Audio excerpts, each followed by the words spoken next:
Hey guys, Jerry here for Iceberg Creativity. I've been trying to think of new and inventive ideas to show you how to do stuff in Pixelmator and Photoshop, but truth is I'm at a dry spell. Without requests coming in, I don't really know what to make tutorials on. But a little while ago I saw a video from a new subscriber asking about brushes in Pixelmator. Now I have briefly touched on brushes in Pixelmator, but I haven't really dedicated much of a video or, any thought to it.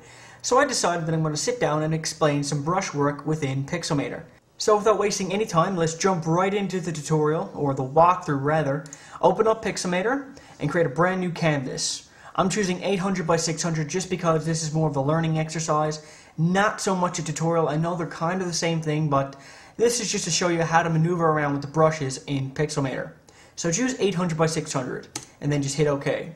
When your canvas appears, you can do whatever you want. You can turn off the white background, or you can rename the layer. I'm just going to call it base, as I always do. I find it's easiest to work with when you just have all your layers organized and named. So with that done, we're going to go ahead and grab the brush tool, hit B on your keyboard to select it, and you can see it over in the tools palette. It's the green, just standard paintbrush. And over here, usually if you've used it for the first time, this is the default brush selected. And it's pretty standard. I mean, we'll create a new layer. We'll rename it to just brush, obviously, and we'll make a quick stroke.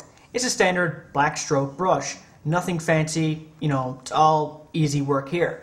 But what if you want more options? What if you want a more natural looking brush? Well, you just get rid of that one by hitting undo, which is Command Z, and you select this one down here. This is more of a standard brush stroke, but we have a problem when you select it for the first time. It gives a bit of a scattered, dirty, grunge look, and you don't want that. You want a more flowing brush. So once again, we'll undo this. We'll double-click this brush, and what we'll do, we'll take the spacing and take it down from whatever value it's at. In my case, it's 25. We'll make it 0. And down here, the angle, take this off as well. Then hit OK, and then create a stroke, and you'll see you'll have a more natural look. Once again, we'll undo this. But what about if the natural brush is not for you? What about if you want something crazy and just totally abstract to help out with your image? Well, you can change that as well. Right now, as I just demonstrated, we have this nice standard stroke. But what if you want this to go insane and just more like a splotchy brush? So what I'll do is I'll undo that, just that was my example again. We'll double click here and see here the stroke, increase that. And you'll see your brush down here, the preview, goes a bit wonky and distorted. So just click OK, and now if you add it in, it's a bit more of a crazy, looks a bit more natural. I mean, you can play around with this for hours, but I think this looks great. And this is how you walk through brushes in Pixelmator. Now, just like Photoshop, Pixelmator has a standard leaf-like brush, which I like to play around a lot with. And I've noticed a lot of new users like to as well when making wallpapers for, say for example, the iPod Touch and the iPhone. So we'll touch on that one now as well.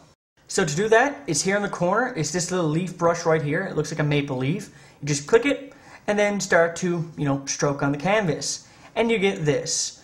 It's not bad, but I mean, you want to change the value so you get a better end product. So I'm just going to undo that. We're going to double click this one to look at its, its settings, its shape, tip, and all that.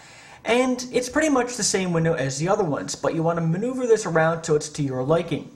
So the spacing, I'm going to increase that. The scatter, going to increase that as well, so not much of the brushes are touching, so we get more of a real look.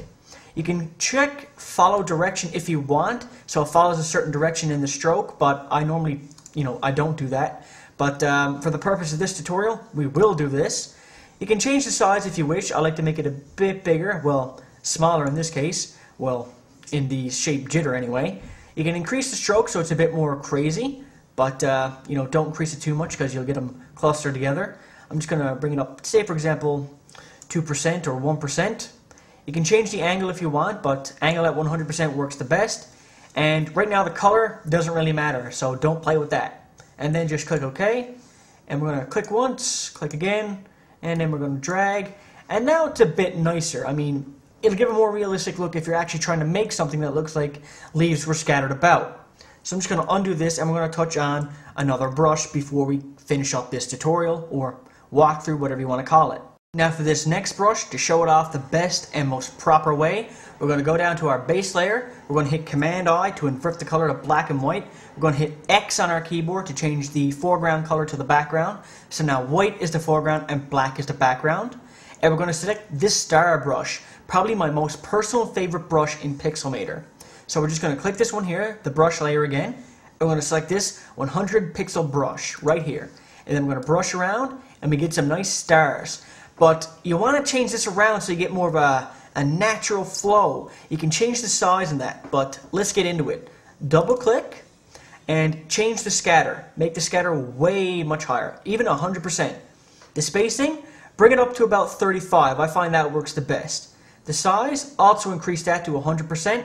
And the angle, you can bring it down either way, but it won't have much of an effect. You can increase the stroke if you wish. I usually bring it around 30 to 50%. And then click OK. We're going to hit select all, and we're going to delete what we did. We should have done that first. And we're just going to select our brush again. And now, look at that. Of course, that's a bit too much. But you're always free to play around with the brush settings. You know, click once or twice and just drag. You know, like this. I'm just doing little drags and selections here. And you can get a really nice effect. Of course, you can also, you know, bring down the opacity. Say, for example, to 20, 25. Create a brand new layer. And we're going to call this one brush 2. Oh, brush 2.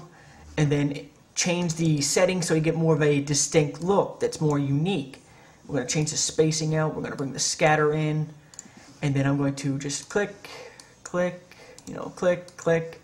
You know, you get the idea, right? Experiment. When it comes to brushes with these types of applications, it's always best to experiment.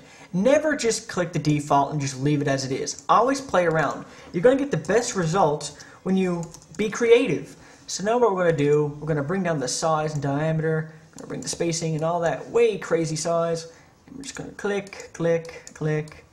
You know, play around, guys. Never, ever just limit yourself to the default. And heck, if you want to bring out the best in these brushes, make a new layer. We're going to call this one color.